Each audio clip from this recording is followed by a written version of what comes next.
Do you suffer with acid reflux really badly? Do you have a lot of throat clearing? That can be what we call silent acid reflux. For me, there are 3 top causes.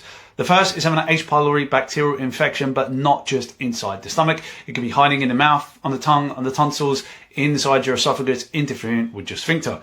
The second thing is an overgrowth of yeast in exactly the same places. Third is not having a gallbladder, where you end up with bile inside your stomach and that interferes with the sphincter. If you don't know which one of those is likely causing your issue, excuse me, head to myacidrefluxquiz.com, fill out that short quiz, it'll tell you what's most likely causing your issues.